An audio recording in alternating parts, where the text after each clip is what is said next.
Hey, it's you, it's Everyday Ultraman. Now, guys, if you watch my older videos, you guys would see that I did a Shin Ultraman non-spoiler review. Basically, we talk. In that video, I was talking about Shin Ultraman the movie, but without spoiling it with you guys, because when I made that video, the movie hasn't been released yet. But as you can see, now the movie has been released. Yes, as you can see, the movie has been released on 6th October, which is a few days ago. So now the movie is out. I can easily talk to you guys without having to worry to spoil it to you guys. Nice. So without further delay, as promised, today we will talk about the Ultraman Shin movie full movie review with spoilers, of course. So obviously, as I said before, please be aware of spoilers. So if you guys haven't seen the movie and you guys are planning to see the movie, please leave the video now because spoiler alert. Now, okay, what is the movie Shin Ultraman about? So the movie opens up with um, uh, monsters start attacking Japan for some reason. That they made a joke about it. They start attacking not the entire world, but only Japan.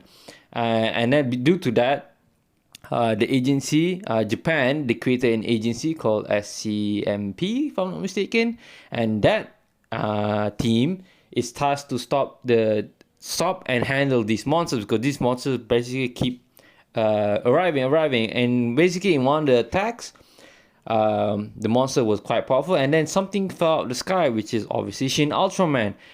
And of course Shin Ultraman managed to defeat him. But here's the twist: Shin Ultraman accidentally kills a human, one of the members, so he takes the form of that person. That's the plot twist at the end.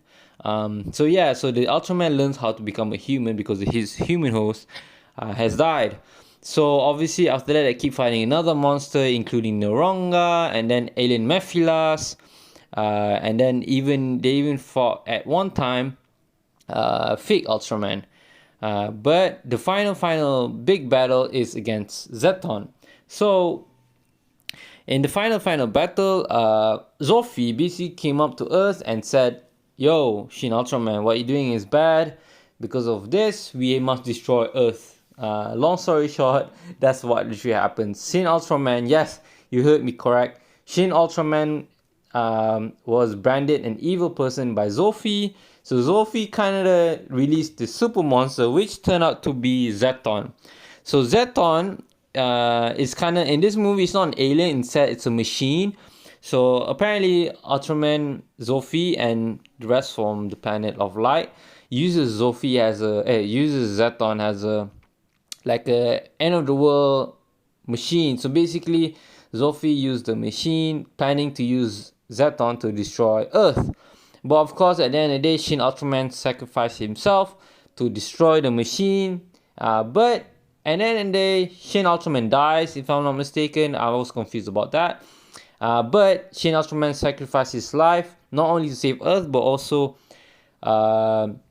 bring back the member who died. So yeah, and in the day, Shin Ultraman dies, but the guy lives. So that is essentially the entire plot of Shin Ultraman. I'm sorry if I explained it not the best. Storytelling was never part of my skill. Alright, so let's talk about the plot. Is the plot good or not? Yes, I would say the plot is really good. Really good in the sense that it's quite easy to understand. Meaning it's really straightforward. It doesn't have any weird, confusing bits. It's literally straight up, a monster comes in, Ultraman comes in, and then Ultraman kills that monster. And then 10 minutes later, the plot brings you to another monster. So you fight that monster. And then 10 minutes later, the plot brings you to another monster.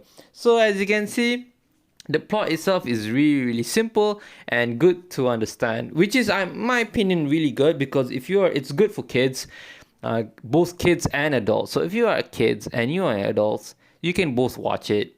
Because the plot is not that difficult, but also the plot is really interesting and not that complex. So that's a good bit. But the bad thing is, I would say the end.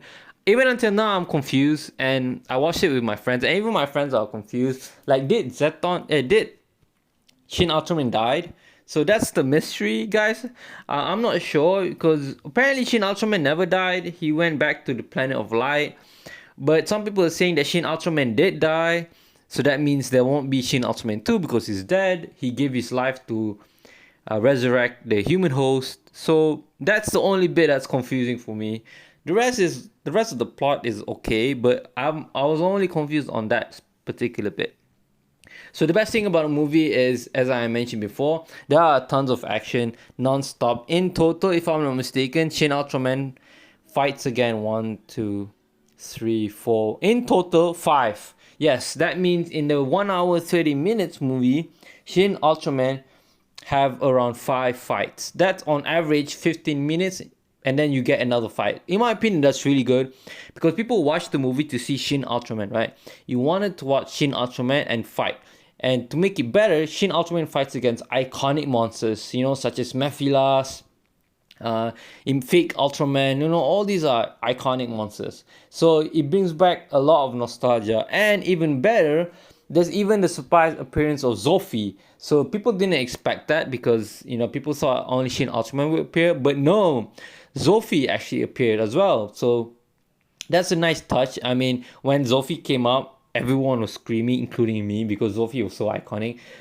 So yeah, that was really good. So that's the best thing I would say about the movie. A lot of good fights, a lot of good nostalgic moments, and a good cameo by Zoffy. So really, really good. But if you're asking me about the bad thing about the movie, well, as I mentioned before, the bad thing about movie is it happens so fast. There's not much. Definitely, there won't be any character development. Simply because, like I said, every 15 minutes, Shin Ultraman will appear to fight another monster. You can't get that much done in 15 minutes. It's basically, one monster died. Okay, let's move on to the next. Let's fight the next monster. So there's barely any plot developments. But in my opinion, that's okay because, we want to see as much as fights as we can. So if that means sacrificing a bit of the plot, it's fine. So that's one of the negative bits. Now, other negative bits is, for example, basically, how I mentioned how the human host died and Shin Ultraman took over that body. So basically, they didn't. They tried to show like some scenes that Shin Ultraman wanted to learn about humans and whatnot, but yeah. And then I think there was only in total 15 minutes of him learning about humans before he dies. So yeah, that wasn't much to talk about that bit, But overall, don't get me wrong. I understand that they couldn't make the movie too long. If they made the movie too long, then who would want to watch it? But so that's why they made the movie like 1 hour 30 minutes, and by doing so, it was kind of rushed, but still rushed in a good way. I maintain my stance that even though it was kind of rushed, it's still a good movie nevertheless, and I still enjoyed it up until the very end. Alright, so in conclusion, what would I give the movie? Simple, I would give the movie an easy 8 out of 10. Simply because if you guys love action, if you guys love Ultraman, if you guys love especially the nostalgic, then this movie is definitely meant for you. And guys, if you just love Ultraman, please support Subaraya and just go watch it. It's really good, guys. It's really good. But like I said, the bad thing is it just happens so fast, and but that's not necessarily a bad thing per se. And another bad thing is, I would say, is the ending, because the ending was kind of disappointment because the big battle was supposed to be Zetton, but Zetton is not an alien. Instead, it's a robot. So kind of anticlimactic there, because Zetton was the iconic monster that killed Ultraman, but in this movie it's a robot, and they didn't even fight. Zetton just shot some lasers. So because of that, I won't give it a 9 or 10, simply because the ending was kind of bad in my opinion. On top of that, I'm still confused whether or not Shin Ultraman dies. So that is why I give it 8. It's still a good movie, but it could have been better, especially the end bit. So since the 8 out of 10, that's what I'll give for the final rating. Will there be a Shin Ultraman 2? I'm not sure, guys, because like I said, in the end, I'm still confused. Did Shin Ultraman dies? If Shin Ultraman died, then it won't be a Shin Ultraman 2, right? Because Shin Ultraman is dead. Unless you do like Shin Ultra 7.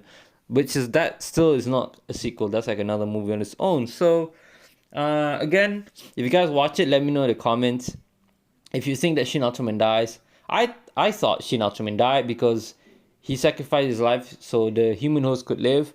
But I could be wrong. Some people are saying that Shin Ultraman is alive. He's just being brought back to the planet. So if that's true, that means there will be a Shin Ultraman 2. There could be Shin Ultraman 2. But if Shin Ultraman is dead, then there won't be a Shin Ultraman 2. Yeah. But overall, if there is a Shin Ultraman 2, then you must watch it. Alright guys, so this is my full movie review of Shin Ultraman. Overall guys, please go watch it. It's a really good Ultraman movie, really good. And you guys will miss out if you guys don't watch it. Alright guys, that's it for this video. It's been Everyday Ultraman. Thank you for watching. Bye.